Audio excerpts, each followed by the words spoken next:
You know the vibe. So listen, check this out. When I was in Abu Dhabi, I went to one of the craziest parties I've been to in my life. I was out on a yacht floating around the marina, and there was a couple superstars in the club. We were just chilling. Sean Marion was there, and Gary Payton was there. So GP kindly took some time out to chop it up with me, and we managed to record it. The audio quality is a little bit bad because we were recording on iPhone. Because, we weren't prepared. We were there to turn up a little bit, but we managed to get a little interview. Talked a little bit about the GOATs. We talked a little bit about defense. I hope you enjoyed this one. Let me know what you think in the comments and make sure you subscribe. But okay, we live in Abu Dhabi with the one and only, the glove, Gary Payton. How you doing, my brother? What's good with you? Hi, man. I'm highly blessed. I'm blessed to be here with you. It's always being good to be blessed and seen. Yes, sir. You know what I'm saying? Yes, if sir. that ain't gonna work with them two, we messed up. Yes, sir. Yes, sir. We're here on a yacht right now, floating around. How are you enjoying Abu Dhabi? Is it your first time out here? Yes, it is, and it's pretty good. You know what I'm saying? It's good to see a different culture and then how much hype that the NBA got on it, because that's the way it's supposed to be. You know what I'm saying? And then bring this type of sport and the NBA to this type of city. It makes people and the kids get more motivation to try to get in the NBA and do things. And it's good with the NBA. It gets more around the world. It gets more culture. And then get everybody to see the people that they want to really, really see, as in legends and in good basketball players, and hopefully that it can come out here a lot. Absolutely, man. I got a couple questions for you, though. Yes. I'm going to put you on the spot right now. Put it on. The 2024 NBA champions will be... I don't know what that's going to be. Shoot, I can't predict that. I mean, we can always say something because it is our prediction. You know what I'm saying? And we, look like Milwaukee's going to be a good basketball team, and Phoenix. So we don't know that, but because anything can happen. Injuries, all kind of stuff can happen. Team can get on a roll. But to me, I hope this Golden State Warriors because my son on that team. That's what I hope. I hear it. Now, I need your help settling a debate. I do my show with BJ Armstrong, the Hoop Genius podcast. My guy. The legend. Yes, my guy. Yeah. So we had a debate recently, and I need the glove to settle this debate, being one of the greatest defenders of all time. Yeah. Marcus Smart, Drew Holiday. Woo! That's the thing. But if you wanted to do it all around, I'm talking about an all around that could get it to really, really score when he wants to and do things, I would have to go with Drew. Marcus Smart is my guy. Both of them are pretty good, but as you want to do both ends of the floor, both of them are both ends of the floor. But if you want to give an advantage a little bit, I will give it to Drew Holiday. But what about just defense? I can't give it to neither one of them because both of them are great defenders, on-ball defenders. They both don't back down, and they're both dogs. So I think that both of them, I have to say, equal. I hear it. I was with Kenny Smith earlier today. I asked him for his prediction for Defensive Player of the Year. He couldn't give me an answer. I want to know what the glove thinks. I can't give you an answer neither because it's not going to – I don't know what's going to happen. But what if I phrase it? Who's the best defender in the NBA right now? I can't tell you that neither because, you guys got to understand. The NBA doesn't give out defending like that to the player that defends. They give you out to either a shot blocker or whatever who can change the game. That's not a defender to me. I mean, it is a defender at the rim, but who can guard somebody 94 feet and shut them down? Not too many players can do that right now in that type of a game. So defensive player of the year to me right now is a little bit up in the air because it's not somebody strapping you down.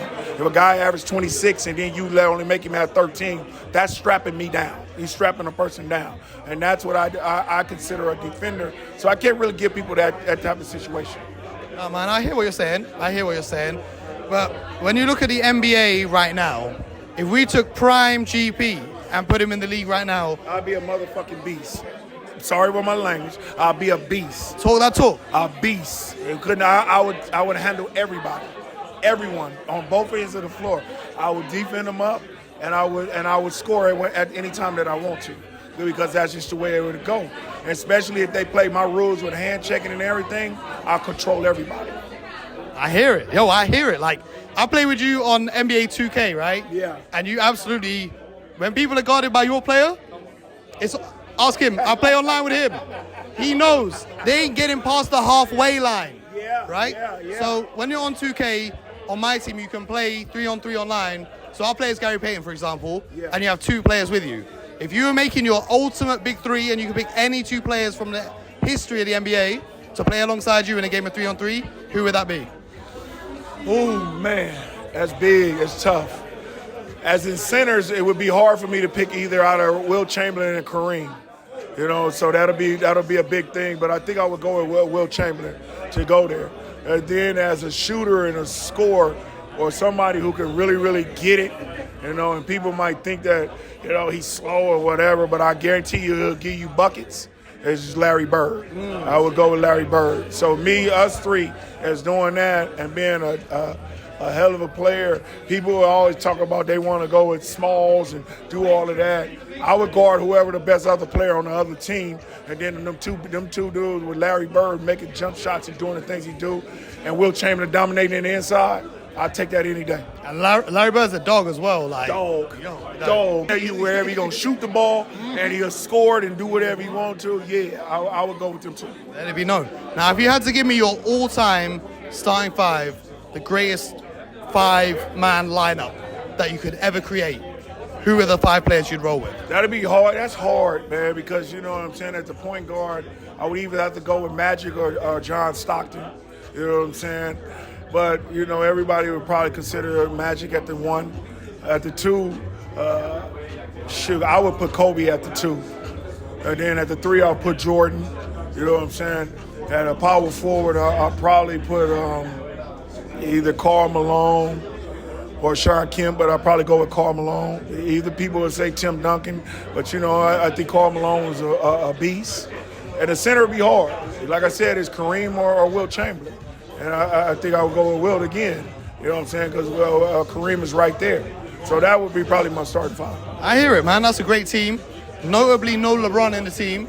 Now, the biggest topic when I'm in America and I see the TV shows in America is Jordan versus LeBron all day long. You played against Jordan. You've watched LeBron. Can you settle it for us? I don't pick people like and goats like that. Different generations, different era. LeBron didn't play against Jordan. Jordan didn't play against LeBron. Everybody would probably say why I didn't put him in my starting five. That's just the way it is. I never played really against LeBron, who LeBron is a little brother to me, and I love him to death. But I never played. I only played like 1 or 2 years against LeBron. So but them other guys I played all my career against. So it's one of the things. For him to be one of the greatest, yes, he is. I think he's in the top 5 of one of the greatest basketball players ever played.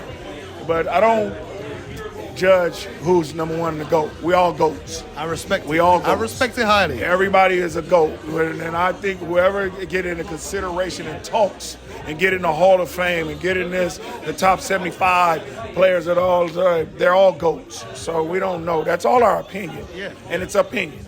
And that's why I don't rate. Well, this is why we don't do that on our show. We just see it on the American shows. Yeah, like, I don't do that. I don't rate. I want to get technical, though. Yeah. Now, LeBron's been the most dominant player for the last however many years. Absolutely. Now, you talked earlier that you would be able to lock up anyone if you played today.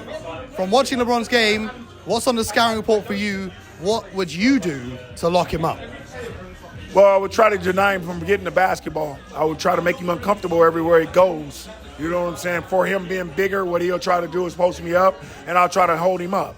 But I'll try to make it uncomfortable for him all the time. Get him to take shots that he don't want to take. And that's going to be hard to do that because of the simple fact of his size and his ability. He's an all-around basketball player because if he understands that I'm trying to stop him, he'll do something different.